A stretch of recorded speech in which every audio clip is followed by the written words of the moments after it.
Sofyan Syah, Jeffrey Chang, Paulus Jimmy. Malam hari ini saya akan nge-live bareng dengan yang cantik-cantik, yaitu Felicia Putri Ciasaka ya, seorang anak muda yang sangat aktif juga di pasar modal dan rajin banget belajar, luar biasa banget pokoknya. Nah, sebelumnya kita akan review market dulu hari ini ya. Jadi hari ini teman-teman ada kabar baik nih dari ada data ekonomi yang bagus ya. Jadi cadangan devisa RI tembus rekor 135,1 miliar US dollar gitu. Oke, sebelumnya teman-teman saya mau sapa teman-teman semuanya dari kota mana ya? Dari kota mana? Selamat malam. Pontianak. Halo Pontianak.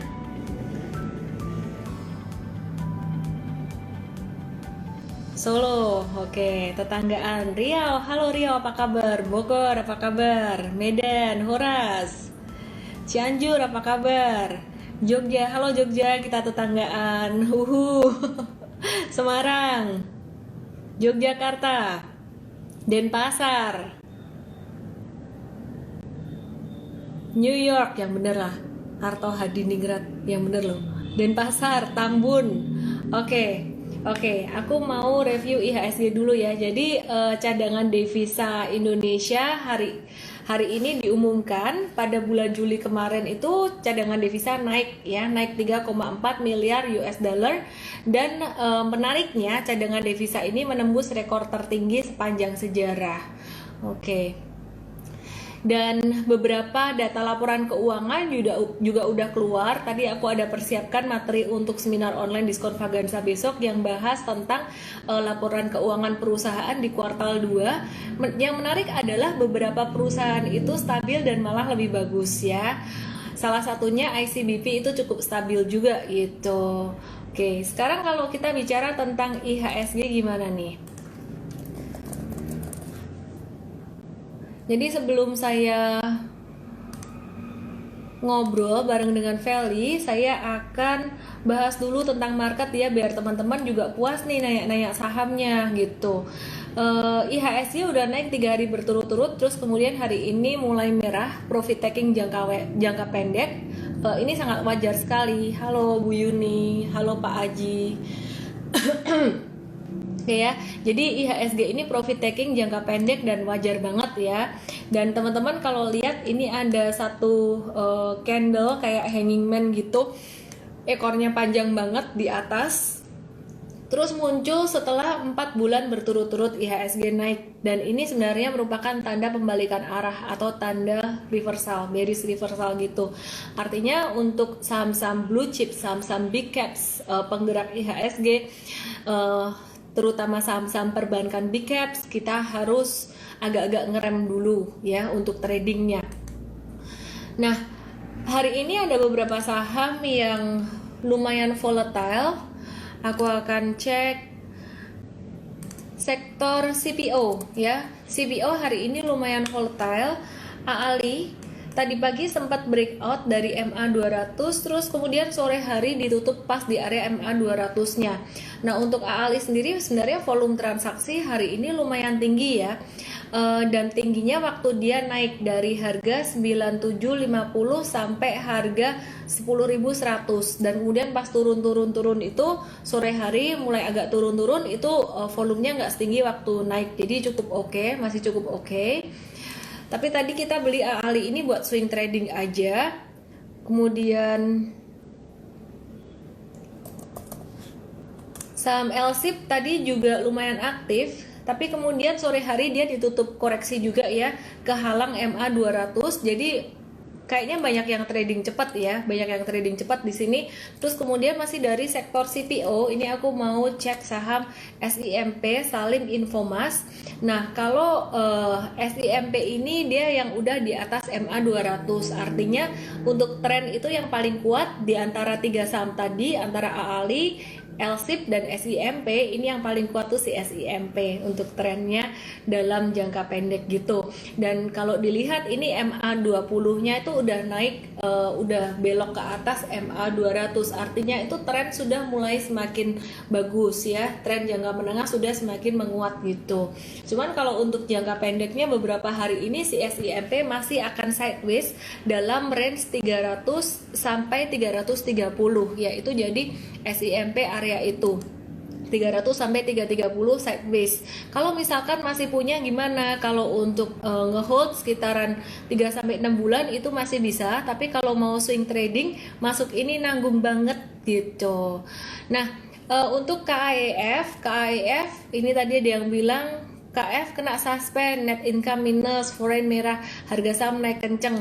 Nah, ini KAEF ini memang kemarin naiknya sangat volatile banget ya. Jadi kemarin kita udah profit taking ya, profit sekitaran 30-an% gitu, dan kita nggak mau tahan lagi karena sangat volatile banget. Kita juga worry bisa masuk UMA, dan ternyata bener ya, bener dia kena suspend bareng dengan Enough. Nah, saham-saham macam KF, Enough ini pergerakannya kan dia sangat volatile banget ya, sangat labil sekali. Ini nggak cocok buat teman-teman yang masih pemula. Jadi kalau yang masih pemula itu cocoknya di Kalbe Pharma. Nah, Kalbe Pharma juga hari ini tuh ada profit taking dikit. Untuk Kalbe Pharma ini lebih cocok untuk investasi jangka panjang. Kalau untuk super trading gimana? Super trading itu nge-hold sekitaran 3 sampai 6 bulan. Cukup bagus untuk Kalbe Pharma ini, lumayan oke untuk hold 6 bulanan juga lumayan oke. Meskipun enggak ini ya, teman-teman misalkan enggak investasi yang sampai bertahun-tahun, ini Kalbe Pharma untuk 6 bulan ke depan masih sangat menarik sekali.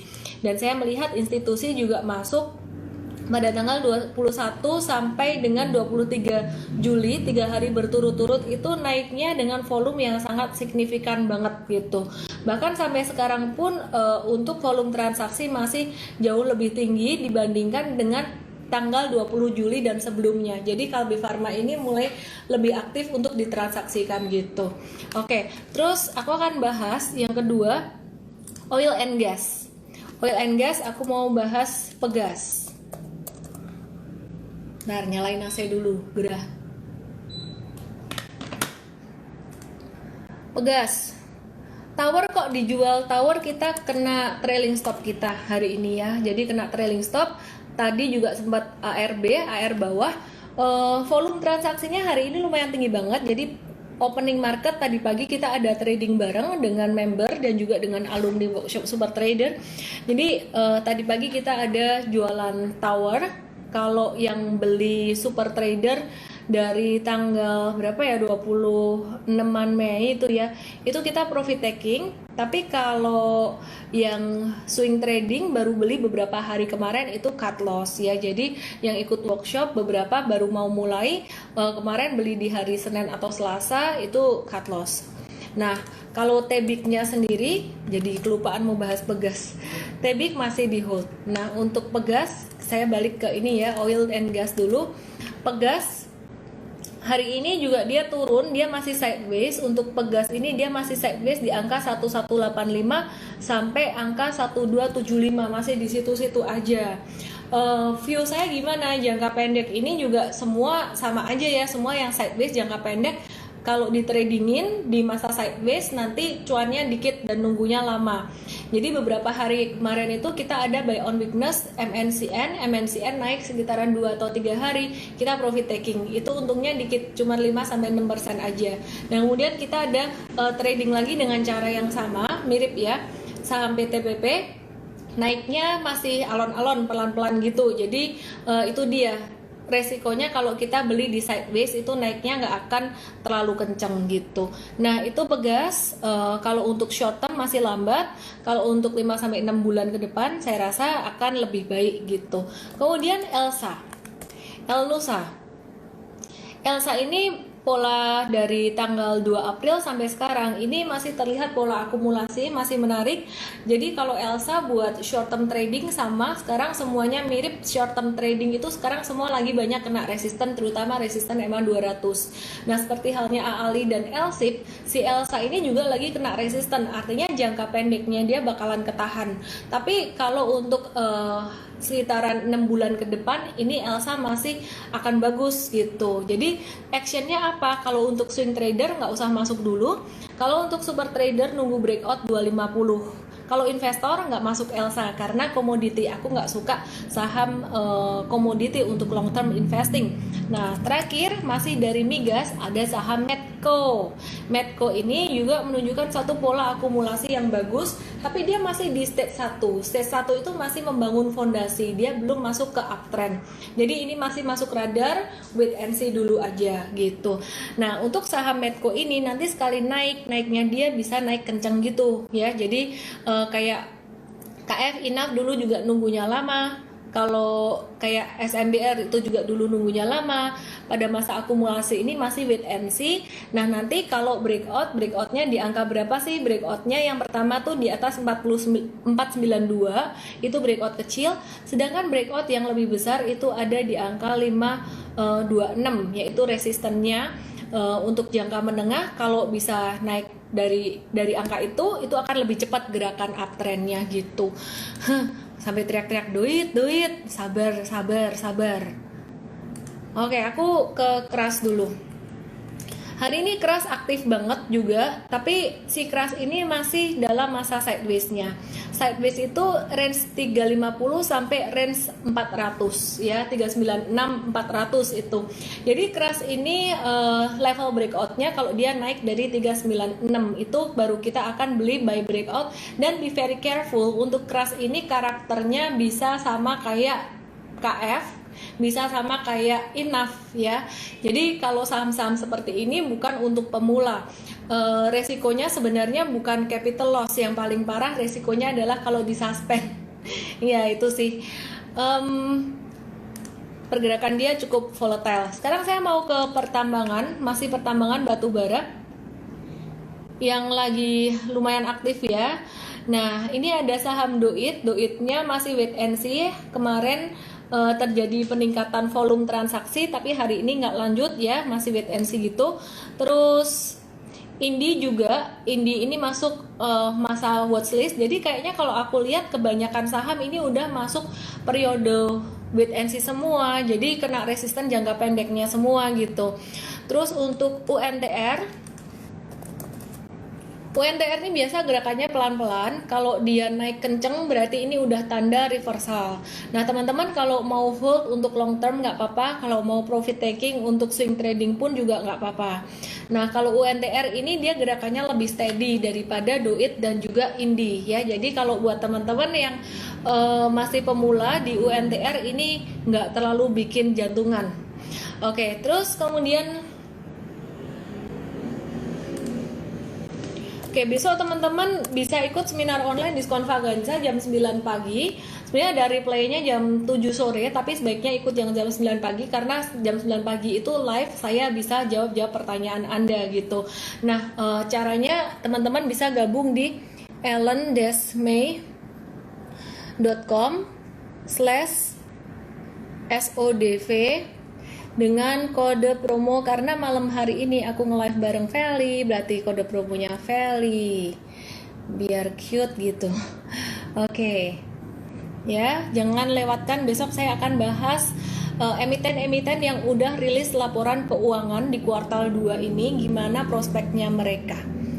Sabar, MNCN banyak banget. Sabar. Aku masih bahas mining nih,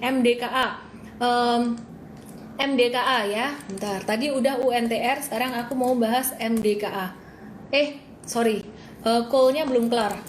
PTBA ini yang paling pelan-pelan, dia udah kayak ini ya, udah kayak putri keraton. Cara dia jalan tuh udah kayak putri keraton, pelan-pelan banget si MDKA ini. Jadi kok MDKA salah ngomong lagi, kurang minum nih, nggak ada gelas minion.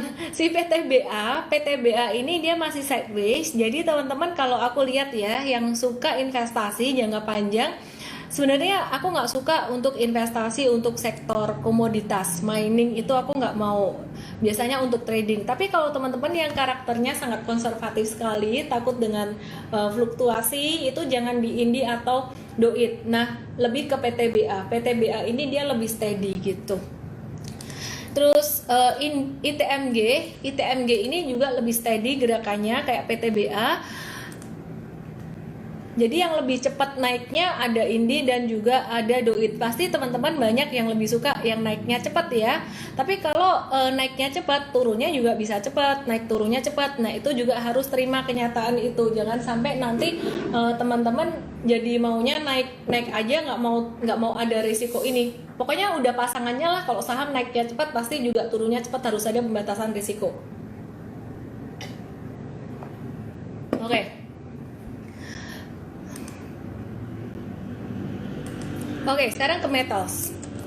Metals menarik banget karena goldnya masih uptrend, dan uptrend ini jangan ditanya uptrend sampai kapan. Selama uptrend itu masih jalan akan kita ikutin terus. Itu MDKA kita beli di 8 Juli ini masih ngehold terus. Kalau super trader ini saham-sahamnya kita jarang ganti-ganti ya. Kalau swing trading lebih cepat berubahnya, bisa sehari jualan kayak gitu. Nah kalau si MDKA ini kita ngehold udah lumayan lama, udah 1 bulan, hampir 1 bulan ya. 8 Juli ini 7 Agustus ya, besok pas tepat 1 bulan. Hari ini untung sekitaran 46%. Apa yang harus dilakukan? Yang punya ngehold, yang nggak punya jangan beli, sekarang udah ketinggian banget ya. Jadi kemarin alumni workshop super trader itu ada beberapa yang belum punya, kita ajak masuk sekitaran Senin atau Selasa ya. Selasa tuh ada tanda reversal, kita masuk di situ. Nah untung di MDKA yang hari Selasa kemarin beli itu untung 18%, tapi waktu itu beli juga tuh ada cut loss tower juga, jadi kita juga ada cut loss juga gitu. Oke. Kalau super tradernya hari ini profit taking tower, tapi kalau yang baru mau masuk hari Senin kemarin itu hari ini jualan TOWR kena cut loss. Kemudian Antam, bentar ya, sabar ya. Antam ini udah tanda reversal jangka pendek gitu hari ini, jadi udah tanda profit taking untuk swing trading. Untuk super trader masih ngehold untuk Antam. Terus Tower GIAA. Nah, Tower tadi aku udah bahas. GIAA hari ini lumayan aktif ya. Pagi itu naik hijau kenceng dan hari ini volume transaksi tinggi. Meskipun kelihatan merah candle volume, bar volumenya kayak merah hari ini. Warnanya merah karena sore hari ditutup turun kan. Sebenarnya hari ini tuh volume transaksi tinggi itu pas dia naik. Jadi pas di harga 264 dia lompat dari 258 sampai harga 280. Ya, jadi di opening itu dia sempat naik kenceng banget, tapi kita nggak beli. Kenapa? Karena dia masih di masa sideways-nya ya, jadi masih konsolidasi dengan resisten 300. Jadi kalau GIAA ini lewat dari 300 ini akan lebih bagus, lebih kuat gitu. Jadi volume transaksi hari ini tinggi banget, candlenya merah, bar volume tuh jadi merah juga. Cuman kalau teman-teman nanya sebenarnya ini banyakan jualnya atau banyakan belinya sih? Banyakan jualnya. Ketahuan dari mana nih? Aku kasih lihat. Ya. Ini grafik intraday aku. Grafik yang 5 menitan, ini volume transaksi GIAA tinggi banget waktu dia naik gitu. Jadi pas dia turun sebenarnya volume transaksinya kecil. Nah, kesimpulannya sebenarnya untuk saham GIAA sendiri ini juga masuk dalam fase akumulasi gitu. Nanti di atas 300 dia naiknya bisa kenceng. Jadi karakternya kalau aku lihat ini mirip-mirip kayak saham yang gerakannya cepat ya, kayak KF, INAF, SMBR gitu.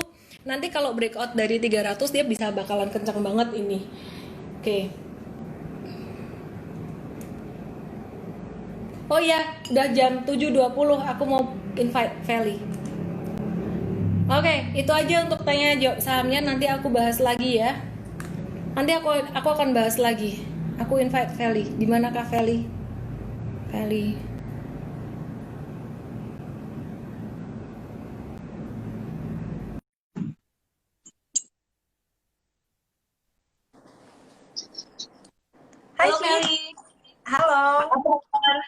Baik, seru banget Boleh ya tadi kenalin dong. bahas-bahasnya.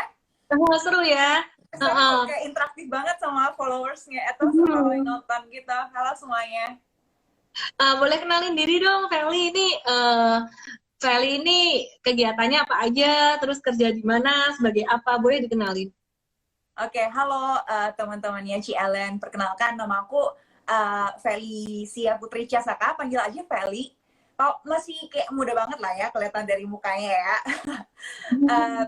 tahun ini 24, aku udah hampir 5 tahun ya kerja di pasar modal ya. Sekarang kerjanya di CLSA Sekuritas.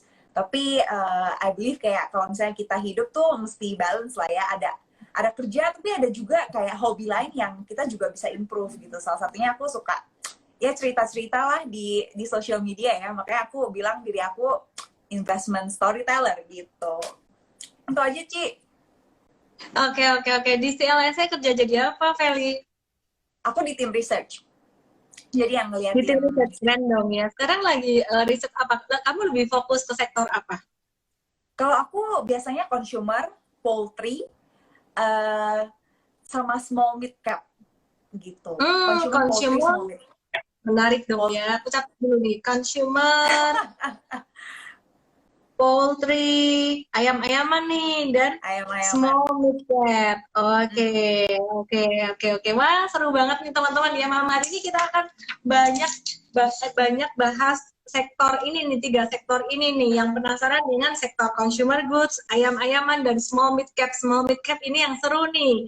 Karena teman-teman ini suka kalau saham-saham small mid cap itu mereka berpikir bahwa small mid cap naiknya cepat gitu. Padahal kalau market lagi ambrol, itu blue chip juga bisa naik cepat kayak bulan Maret kemarin itu Iya. eh, BRI, BCA itu dalam beberapa hari naik sampai 30-40%. Oke, oke, oke. Mm. Mm. Oke, Kali, kita mau ngobrol apa dulu nih sebelum aku nanyain kamu beberapa hal nih.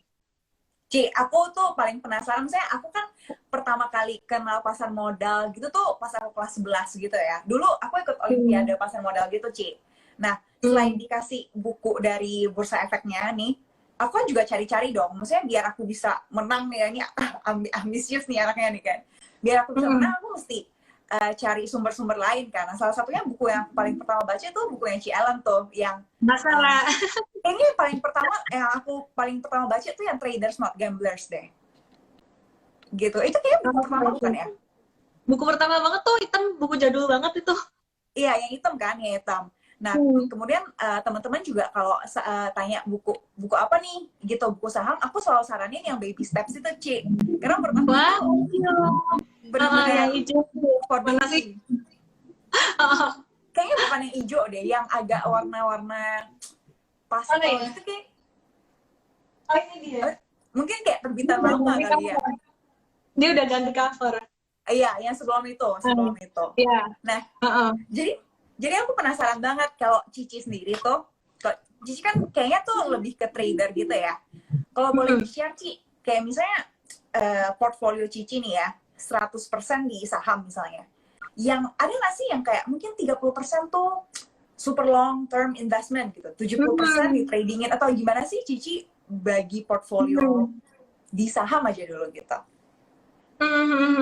Oke, oke, oke. Teman-teman mungkin udah banyak yang tahu juga ya di sini ya. Jadi tahun 2020 ini aku banyak ngomong tentang long term investing juga karena lagi momennya banget tuh. Karena kalau biasanya di tahun-tahun sebelumnya tuh aku ngelihatnya kayak perusahaan-perusahaan yang premium itu valuasinya kok mahal gitu. Jadi aku kalau long term investing itu sangat konservatif banget, aneh kan ya. Kalau trading berani banget, tapi kalau long term investing itu very konservatif. Aku nggak berani di saham second liner kebanyakan. Nah, aku sendiri kalau kasih tahu teman-teman, aku kalau saham second liner itu tidak lebih dari 20% dari total portfolio gitu. Karena di sini teman-teman banyak yang pemula ya, kalau pegang saham second liner tahu-tahu wah naik turun jantungan juga mereka gitu. Nah, kalau aku long term investing, aku suka di saham-saham big caps gitu, yang memang fundamentally udah mapan, udah mateng. Nah, aku belinya benar-benar nunggu pas lagi jatuh. Aku sebenarnya kangen banget lagi tahun 2008 waktu itu. kupikir 2018 waktu itu udah turun dalam, ternyata masih kurang dalam, dan 2020 dikasih gitu, dan ternyata masih nggak sedalam tahun 2008. Jadi 2008 tahun ya. 2020 ini portofolio untuk aku long term investing mulai banyak gitu. Jadi mulai mulai masuk lagi untuk long term investing. Jadi selama ini tuh sejak tahun 2008 untuk long term investingku, aku waktu itu jujur udah kejual tahun 2013, banyak kejual 2013. Jadi pas market mulai jatuh di 2013, itu aku udah mulai jual-jualan saham-saham yang aku long term investing di 2008. Karena aku sempat belajar siklus jangka pendek, siklus utang jangka pendek itu sekitaran 5 tahun, dan di tahun 2, tahun 7 itu puncak, kok bener, 2013 jatuh, kemudian 2017 puncak gitu. Jadi waktu itu aku jualan, tapi aku nggak buyback gitu, jadi aku buybacknya untuk long term investing baru tahun ini begitu. Jadi ya teman-teman banyak yang kenal saya sebagai trader. Sebenarnya saya bukan anti investing sih, cuman saya lagi menunggu waktu yang momennya pas banget. Ada banyak orang yang mau investasi jangka panjang tuh perusahaan second liner, tapi kalau second liner aku kok kayak nggak gimana ya, nggak mantap gitu loh. Jadi ya nggak bisa banyak di portfolio aku, paling ada beberapa aja sih, dikit gitu. Jadi kalau misalnya marketnya lagi down banget, disitulah collect ini ya, saham-saham big caps gitu ya untuk long term investing. Tapi kalau marketnya udah balik, yang big caps dijualin, terus pindah ke yang second liner gitu ya, lebih ke kayak gitu ya. Ya, jadi kalau marketnya lagi udah naik, aku bukan pindahin saham-saham ini tadi. Jadi nanti kalau misalkan market naik, itu aku lebih banyak ke super trader, itu aku anggap portfolio trading gitu. Jadi aku anggap portfolio trading itu di account yang berbeda. Jadi yang investasi biarlah buat investasi. My plan mungkin sekitaran 5 tahun kali ya, nanti lihat sikon. Oke. Kalau selain saham, penasaran aja sih, kayak Cialan kan paling terkenalnya misalnya ngomongin tentang saham gitu. Kalau selain saham tuh sebenarnya ada nggak sih produk investasi lain? Investasi lain ya. Jadi kalau market itu lagi nggak prospek gitu, lagi posisi nanggung banget, Like sideways gitu lah ya. kayak iya, kayak 2018, 2019 itu kayak peluangnya nggak gitu banyak, sideways juga kayak gitu. Itu sempat aku masuk ke obligasi ori. Nah, tapi ori ini cuma buat sementara aja. Begitu banyak peluang aku masuk ke saham lagi gitu. Nah, kalau untuk investasi yang lain, untuk diversifikasi aset ya, itu properti aku juga ada, tapi nggak fokus di situ gitu. Kayaknya kok hatiku ini masih lebih ke saham. Jadi di tahun 2020 ini banyak ditawarin properti gitu, oh ini bagus lagi diskon, pokoknya ditawar-tawarin ininya lah. Aku cuma mikir tunggu dulu ya, kenapa ini tahun 2020 tuh belum habis, kenapa, barangkali saham masih ada diskon lagi. Jadi duitku aku masukin ke situ lagi gitu, sampai temanku, oh ya gitu, kok lo di saham terus, ya emang ini lagi momennya 2020, mau gimana gitu. Jadi maksudnya expecting another correction ya in stock market. Sebenarnya kemarin aku expecting, waktu bulan Maret kemarin, aku expecting tuh koreksinya tuh bisa kayak sampai 2008. Sorry ya buat teman-teman yang udah punya barang, mungkin kalau di ngomong gini nggak enak gitu. Lu jahat Tapi sama setuju. aku tahu gitu. Tapi ya aku kayak mikir, waduh lama banget gak ada peluang kayak gitu. Ternyata yang belajar itu bukan cuma kita loh, bukan cuma retail loh. Yang belajar itu ternyata bank sentral, The Fed pun mereka juga belajar dari tahun 2008. Jadi 2008 waktu itu cuma kena sektor finansial, terus kemudian sekarang kena di sektor real. Maka mereka juga mikir, waduh ini kalau nggak segera diatasin bisa berantakan nih. Langsung keluar semua, kebijakan moneter fiskalnya tuh keluar semua. Jadi malah nggak jadi ambrol lagi, langsung V-shape recovery. Kaget banget saya, serius. V-shape recovery-nya tuh di ini sih ya, di stock market ya. Padahal realnya belum. Padahal secara ekonomi masih belum ya. Belum tentu ya.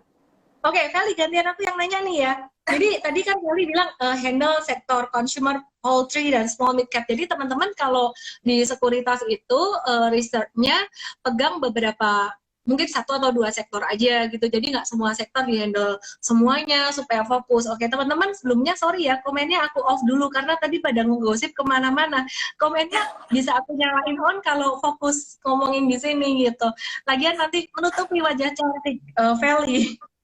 Tapi kalau Gak apa-apa komennya sih, masih Ci. positif, Biasa aku nyalain. komen-komen tuh lucu-lucu. Jadi Ya, ntar, gak apa-apa ntar kalau nggak nggak apa-apa, ntar dinyalain. aku nyalain lagi ya. Jadi kita nanti buka tanya jawab, nanti dinyalain lagi. Nah, untuk sektor poultry sendiri nih, teman-teman banyak yang penasaran ini, Feli.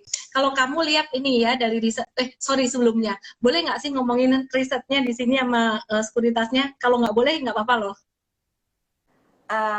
Mungkin boleh cara analisanya, tapi beli yang Secara garis profesional besarnya aja kali ya. iya, Garis garis besarnya besarnya. aja ya. Oke. Oke, jadi garis besarnya aja ya. Kalau kamu ngelihat sektor poultry ini gimana? Jadi jangan sampai ini apa kena melanggar aturan dari perusahaan juga sih. Jadi garis besarnya aja kalau prospek dari sektor poultry ini main Cepin ini untuk long term investing ini kira-kira oke nggak gitu. Oke. Kita ngomong long term aja. Gimana? Kita ngomong long term aja. Kalau buat investing gimana? Sebenarnya malah menurut aku poultry itu susah ya untuk long term investing ya, karena mungkin sama kayak komoditi, cuma nggak sampai kayak komoditi lah ya, dia semai komoditi sih. Jadi dia tuh very cyclical. Kalau poultry itu ngikutin benar-benar stock price-nya, kalau dilihat benar-benar ngikutin harga ayam. Jadi kita tuh kalau ngecek, atau harga ayam kan bukan ayam yang di pasaran ya, karena kalau ayam di pasaran yang ibu-ibu mama aku beli segala macam, harganya tuh rata-rata nggak kemana-mana. Tapi misalnya harga ayam hidup nih, namanya live bird gitu kan. Jadi dari harga ayam hidup diproses, barulah nanti jadi yang dibeli mama-mama kita nih. Nah live bird ini, harganya tuh volatile banget, Ci. Dan stock price Java kah, Cepin kah, Malindo, mungkin 3 itu lah ya. Nah itu tuh ngikutin live bird price ini. Kita tuh biasa ngecek live bird price ini, misalnya investor, misalnya kalau di tempat aku tuh lebih ke institusi lah ya. Kita malah nggak ada retail sama sekali. Nah, biasanya kita melihat live bird price ini di satu website, namanya tuh arboge.com. Arboge.com. Arboge.com. Iya, jadi Oke. jadi kita semua tuh refer ke website itu. Jadi kalau misalnya harganya naik, biasa harga broiler, misalnya harga live bird-nya naik, biasa 2-3 hari kemudian harga sahamnya naik. Karena benar-benar investor domestik atau yang asing pun ngelihat website itu. Berarti kayak komoditi banget ya, kayak semacam coal, metals, mirip-mirip kayak gitu ya. Jadi kalau buat long term investing, iya, I would say itu tuh agak cyclical ya, tapi agak semi komoditas gitu lah, Ci. Soalnya kayak Java kan dia punya So Good ya, dia punya Nugget segala macam. Cepin dia punya Fiesta. Jadi di tengah-tengah antara consumer dan komoditi lah. Jadi cyclical sih. Jadi kita benar-benar mesti tahu nih ini siklusnya lagi apa? Harganya turun, apa harganya lagi upcycle kayak gitu. Oke. Nah, ini kalau bicara tentang sektor consumer goods ya, di Indonesia ini kan termasuk big caps ya, consumer goods dan juga banking. Tapi banking kan nggak cover sektor itu ya, Feli ya. Nah, kita ngomongin sektor aja nih, jangan ngomongin sahamnya secara spesifik, nanti takut ini ya, Mas, kamu ini nggak boleh sama perusahaan.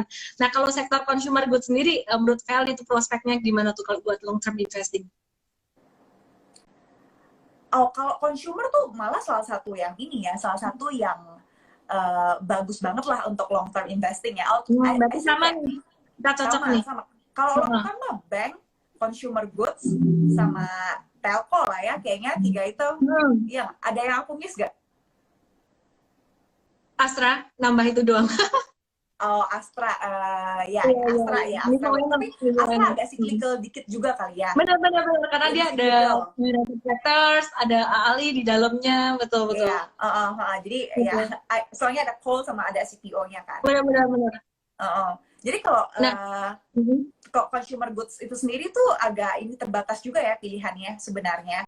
Kalau untuk yang asing gitu kan pasti yang besar-besar lah, yang kayak ICBP, Unilever, Mayora, Kalbe ya, paling itu doang tuh yang ini ya. Cuma mungkin nggak tahu sih, aku nggak apa-apa sih ngomong ini, dari beberapa 4 pilihan itu, aku selalu bilang nih sama teman-teman juga yang di ini ya, di audience aku lah ya, aku lebih prefer ICBP sih.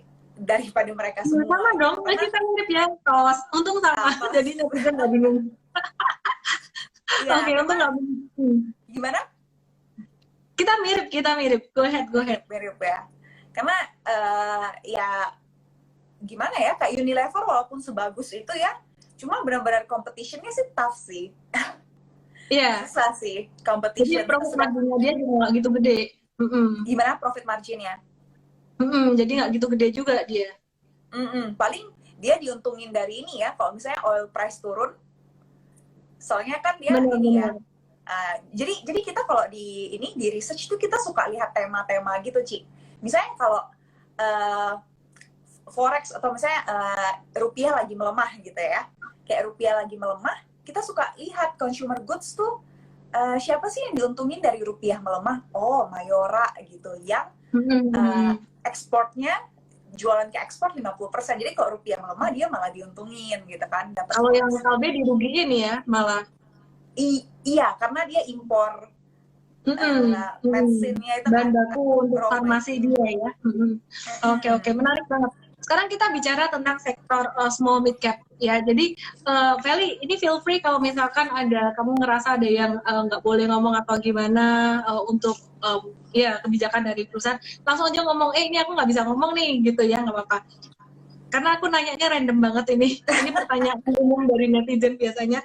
Jadi small mid cap, ini banyak yang penasaran small mid cap untuk long term investing apa? Karena kalau mereka ngikutin aku kan, profile aku untuk long term investing tuh lumayan konservatif ya. Paling kan untuk long term investing yang second liner yang aku sering sebut itu beberapa di antaranya itu Sido Muncul, kemudian Cleo itu karena dia labanya juga cukup bagus dan growing, cuman valuasinya memang agak mahal karena termasuk growing company. Nah mungkin Kelly bisa lengkapin tuh mungkin buat long term investingnya gitu, karena kalau buat trading kan ini sangat fluktuatif sekali, supaya nggak beresiko juga buat teman-teman yang ngedenger di sini, apalagi kalau mereka belum ngerti yang namanya pembatasan resiko, cut loss, itu bahaya kalau buat trading dibahas di sini terlalu ini. Nah mungkin bisa diiniin saham-saham yang small mid cap untuk long term investing gitu. Tadi aku setuju sih yang Ci Ellen bilang Sido gitu ya. Mungkin kalau untuk Cleo aku kurang ngikutin kalau Cleo. Mungkin ya kalau untuk small mid cap for long term investing tuh lebih ke ini ya Ci ya, yang consumer goods atau mungkin I would say consumer goods kali ya, yang nggak cyclical lah, yang nggak cyclical. Mungkin kalau boleh nambahin, mungkin kayak perusahaan beras. Hoki itu aku juga suka. Hoki. Terus kemudian Ultra Jaya itu juga menarik secara fundamental. Harga sahamnya ini ya, likuiditasnya agak-agak ini ya, agak kurang ya. Jadi kalau buat gimana? Iya, jadi ini likuiditinya agak kurang gitu. Nah kalau Hoki sih Buyung Putra Sembada ini menarik juga, secara fundamentalnya menarik, dan kalau aku ngelihat secara teknikal teman-teman si Buyung Putra Sembada ini juga dia lagi dalam masa akumulasi gitu. Akumulasi itu masih membangun fondasi, jadi belum masuk uptrend belum. Jadi belum membangun anak tangga yang pertama gitu. Masih bangun fondasi lah, ibarat orang bikin rumah. Oke, Feli, boleh dilanjutin kalau mau nanya apa lagi nih. Nanti gantian aku tanyain. Teman-teman kalau mau ada yang ditanyain boleh juga ya, aku nyalain sebentar komennya. Iya, boleh. Jadi kita bisa lihat komen-komen juga. Nah, aku ini deh, aku masih penasaran banget sih maksudnya Cici kan kayaknya lebih terkenalnya trader, swing trader, super trader. Walaupun sebenarnya Cici bilang halo, putus-putus nih, putus-putus di akun.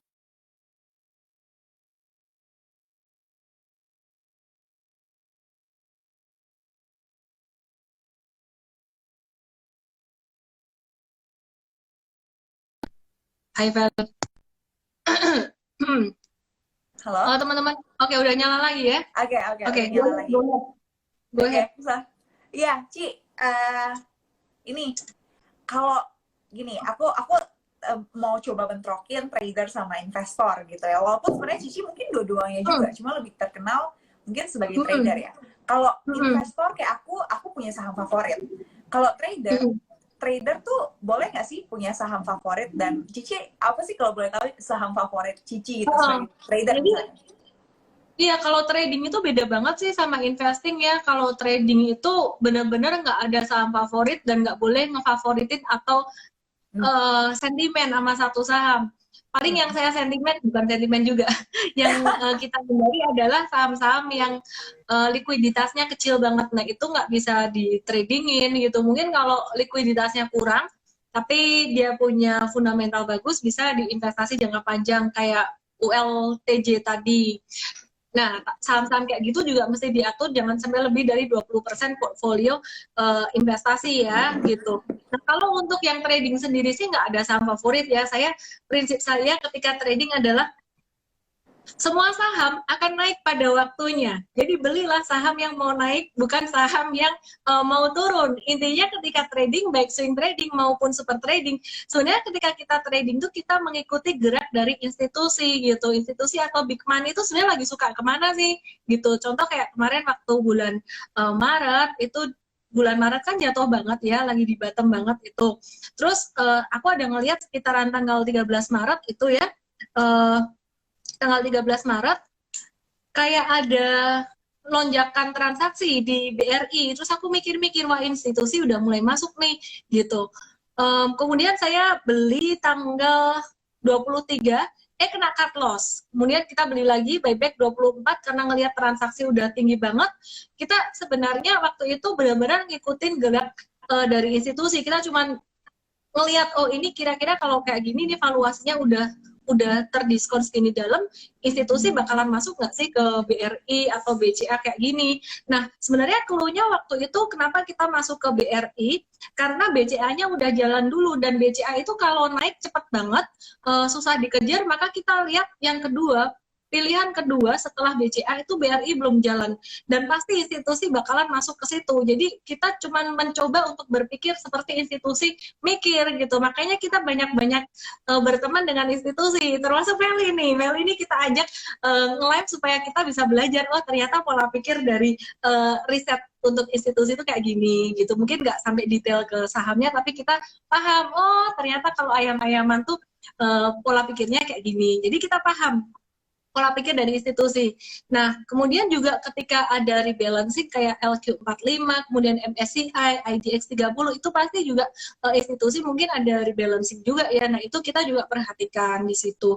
Nah, jadi kita ketika trading itu benar-benar cari saham yang antara dia breakout dari sideways-nya, masuk ke tren naik yang lebih kuat, atau dia posisinya turun, cuman pantulannya bagus gitu. Jadi turunnya nggak boleh turun yang landai-landai, tapi turunnya kenceng. Dan biasanya kalau yang kayak gitu, malah saya pilih blue chip.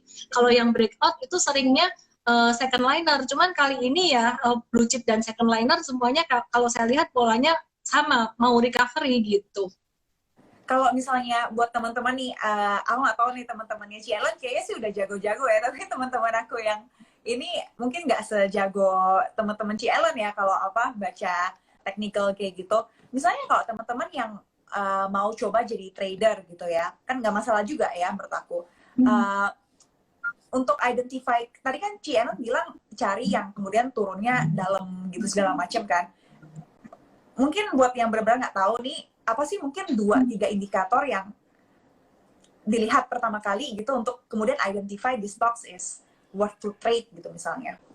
Jadi gini, aku tuh mikirnya yang lucu gini, semua orang ketika ngomongin analisis teknikal ya, selalu nanyanya, lu pakai indikator apa sih? Sampai pada akhirnya ketika ikut workshop dengan saya tuh indikator saya as simple as MA dan juga volume, that's all. Nah, sebenarnya kalau kita belajar analisis teknikal, itu kita harus lebih memahami tentang siklus harga saham. Ada yang siklus harga saham tuh ini di bawah, ini stage 1, kemudian stage 2, stage 3, stage 4. Nah, kita harus paham peralihan dari setiap stage itu gimana. Dari stage 1 ke stage 2, ini ciri-cirinya apa. Nah, di setiap stage ini strateginya beda-beda gitu. Jadi kalau stage 1-nya tuh kita perhatikan, oh ini stage 1 ini dari cycle besar atau cycle kecil. Kalau stage 1-nya dari cycle besar, artinya jatuh dalam, nah itu kita bisa manfaatkan untuk value investing.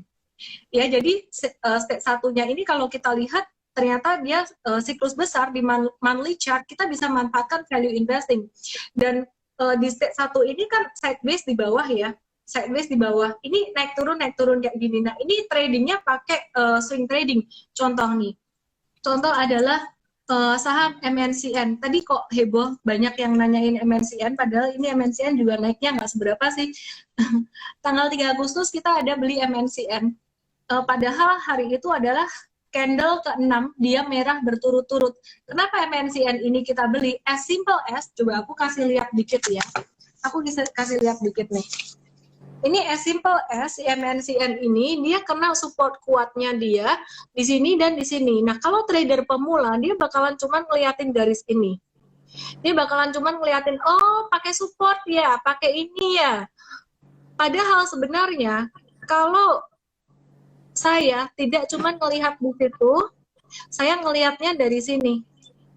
Ini cycle stage berapa? Ini stage 3, ini stage ini stage 2 masih naik, ini stage 3 di atas. Nah, ini stage 4. Stage 4 tuh pokoknya turunnya dalam. Stage 4 turunnya dalam. Nah, kalau stage 1 lagi, balik ke stage 1, ini udah masuk ke masa sideways lagi. Nah, pada stage 1 ini susah banget di tradingin sebenarnya. Ini paling susah di tradingin karena masa sideways. Kalau teman-teman sekarang bahasa gaulnya tuh tren kangguru gitu. Nah, jadi kita harus be very careful banget kalau tren kangguru, kita lebih prefer untuk buy on weakness daripada buy breakout. Nah, contohnya ini, 3 candle aja kita udah keluar. Profitnya juga nggak banyak, sekitaran 5-6%. Ini berbeda dengan saham ini, yang lagi ngehits beberapa hari sampai kena suspend. Yang berbeda di sini, ini aku kasih lihat ya, ini stage 4 kan turun, dia stage 1 di sini sideways. Nah, yang bikin beda adalah dia ini udah di stage 2 sebenarnya. Dan karakter dari saham ini sangat volatile sekali ya. Jadi di sini kita bisa expect untuk profit lebih gede gitu.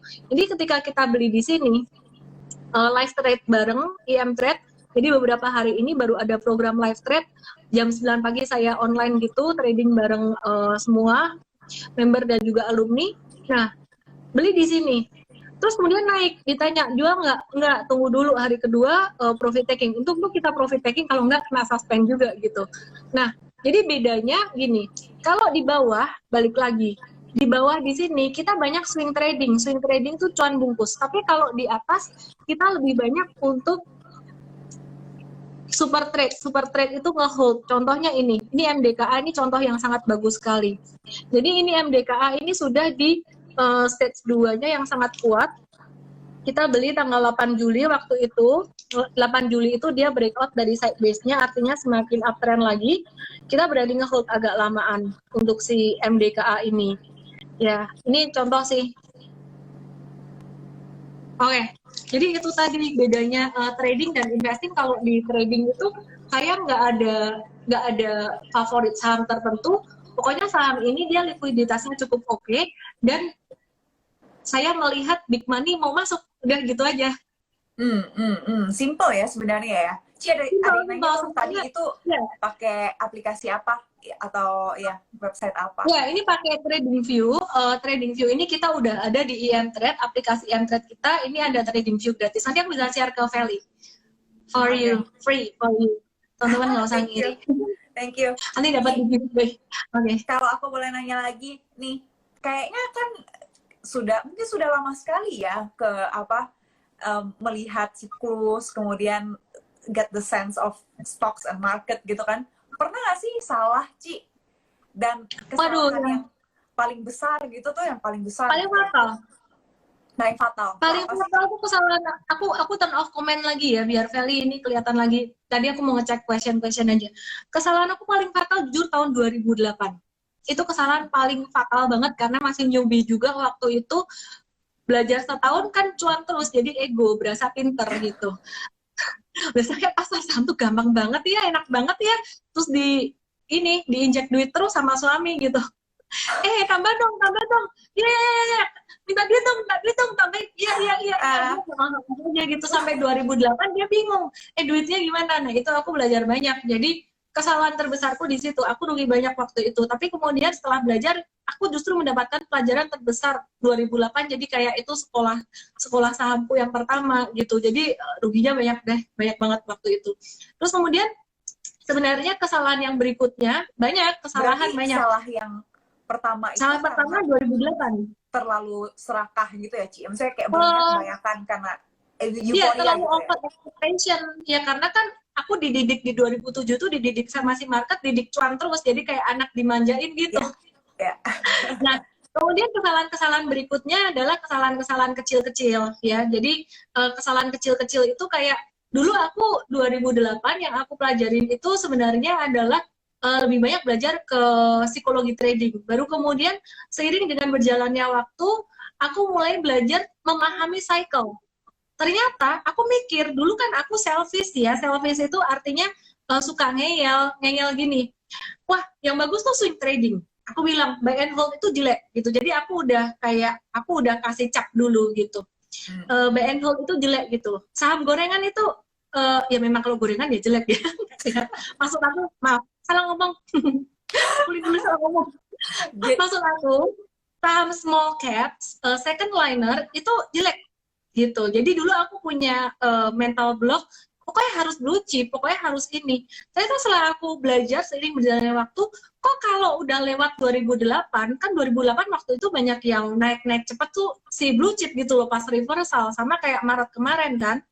Nah, setelah seiring berjalannya waktu 2009, 2010 aku mikir, kok blue chipnya jalannya lambat bener, kenapa aku selalu kalah sama si saham yang ini sama ini sama ini, kenapa kok ini sahamnya bisa naik sampai puluhan sampai ratusan persen gitu. Akhirnya tahun 2012 aku tuh sempat tracking back saham-saham yang naik kenceng banget itu, aku track ke belakang, terus aku coba cari ya ini kalau masih ada. Waktu itu aku track saham Akasya Wira International, ADES. Saham ini kan nggak terlalu liquid juga ya, tapi ada satu momen saham itu naik terus. Aku track ke belakang, akhirnya aku nemu ini. Jadi seiring dengan berjalannya waktu tuh terus mempertajam ini. Nah, bayangin kalau aku waktu itu ngeyel dengan swing doang. Aku nggak akan nemu ini. Bentar ya, masih blur. Nah, ini aku track back. Ini saham ADES. Ini salah satunya. Sebenarnya aku udah nge-track dari tahun 2012. Ini 2013, ini salah satu yang aku track juga. Saham-saham yang naik kenceng, ternyata dia akan sideways dulu dengan ada akumulasi volume yang tinggi gitu. Jadi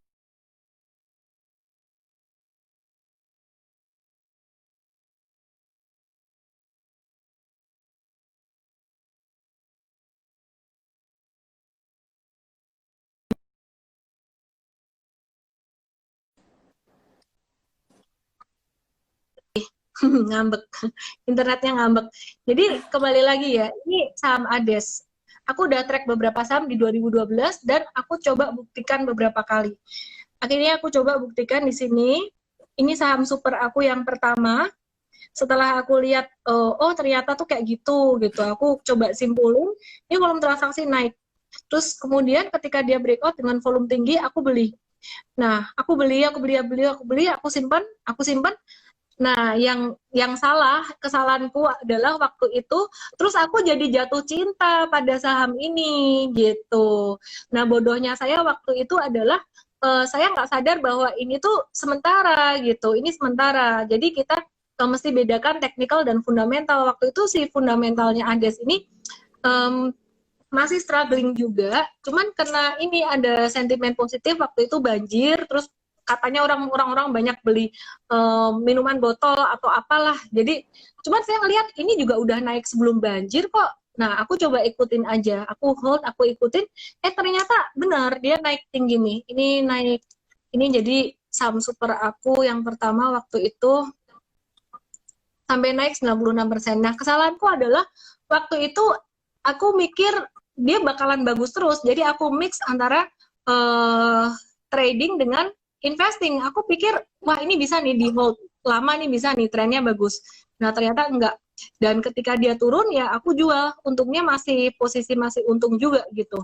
Nah, setelah itu saya lihat, wah ini trennya jadi kayak gini. Jadi kesimpulan saya adalah saham-saham kayak gitu tadi itu hanya bisa ditradingkan. Nah, ini contoh lagi tadi dia sudah mulai masuk ke stage 2. Sorry, aku kasih lihat ya.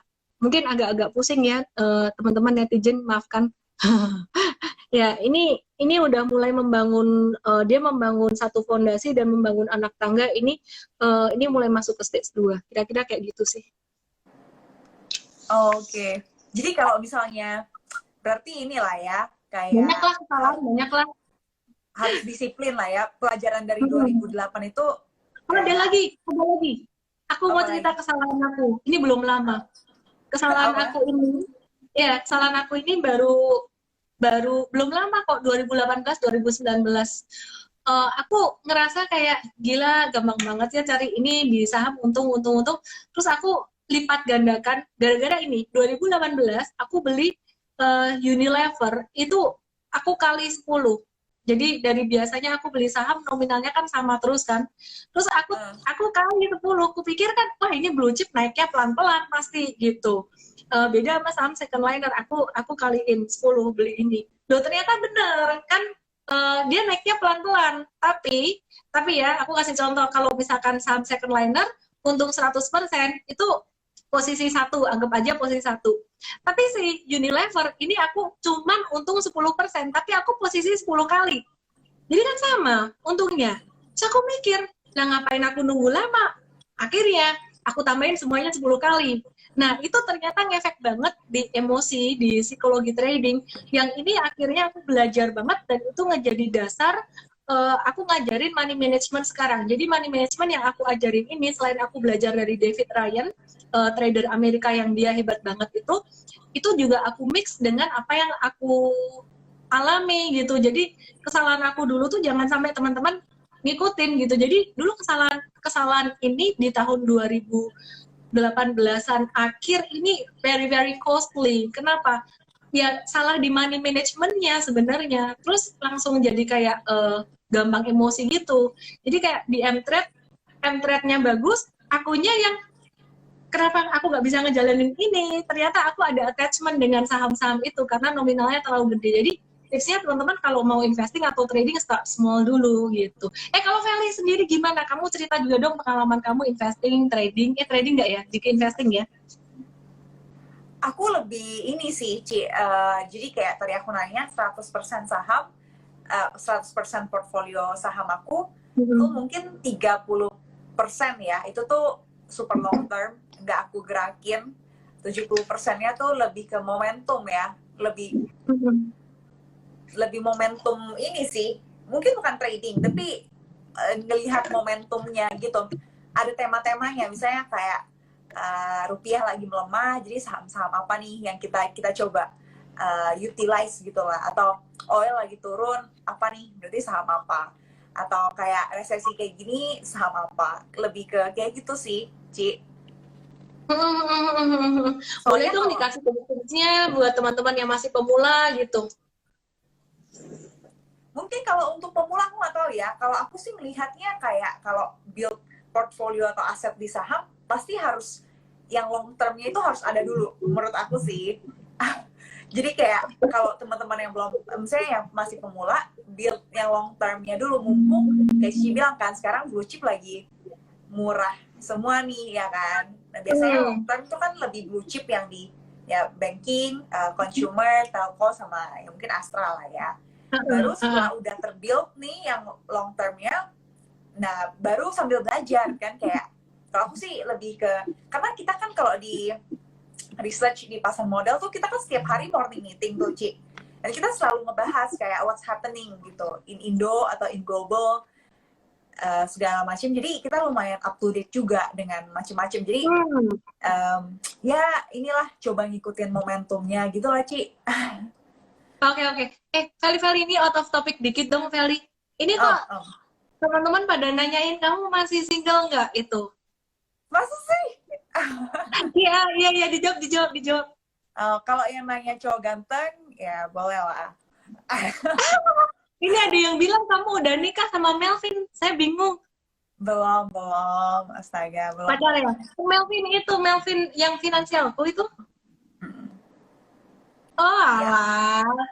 Oke, good luck, good segera ya. Nanti ditunggu undangannya ya. Doain. Oke.